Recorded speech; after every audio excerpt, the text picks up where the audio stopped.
Le théâtre, comme disait Louis Jouvet, c'est 99% de travail et 1% de talent. Bonjour, François Jolivet, je préside le comité départemental de la Fédération nationale des compagnies de théâtre amateurs des Yvelines.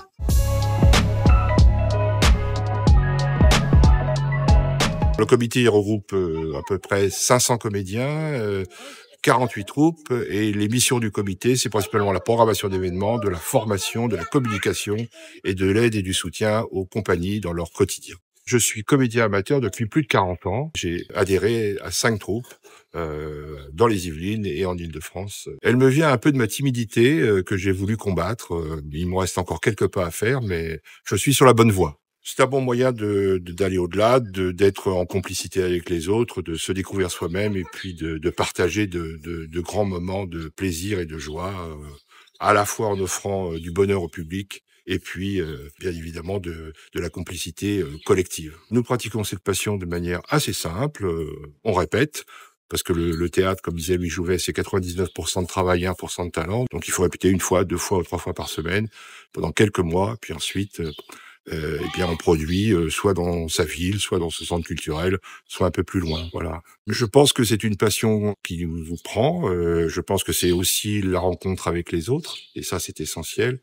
C'est une belle passion qui nous permet d'offrir du plaisir et du bonheur à d'autres personnes et des personnes qu'on ne connaît pas nécessairement. Non, je pense que comme nous sommes des passionnés confrontés à des problèmes de disponibilité et qu'il faut se réserver un temps pour soi et pour vivre sa passion, et je pense que ça apporte également dans la vie de tous les jours des satisfactions et donc je crois que c'est nécessaire et qu'il faut s'accorder ce temps.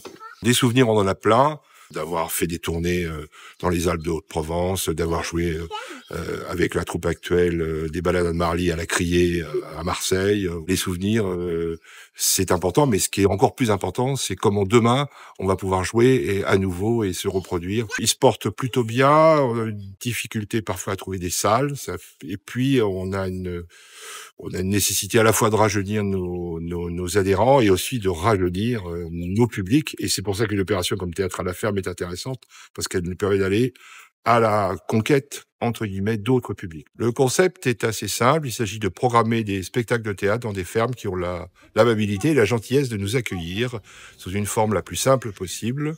Et puis, après le spectacle, nous avons le plaisir d'offrir aux spectateurs le verre de l'amitié. Oui, parce qu'il est l'authenticité. Et l'authenticité, c'est essentiel dans une société où on est soumis à, je dirais, à un diktat un peu de l'immédiateté. Nous représentons l'authenticité et donc c'était important. Et puis il y a aussi les auteurs qui sont une forme de culture que nous devons promouvoir. C'est beau de porter un texte, de le faire partager à un public qui redécouvre tel auteur et donc qui l'interpelle et qui le touche profondément.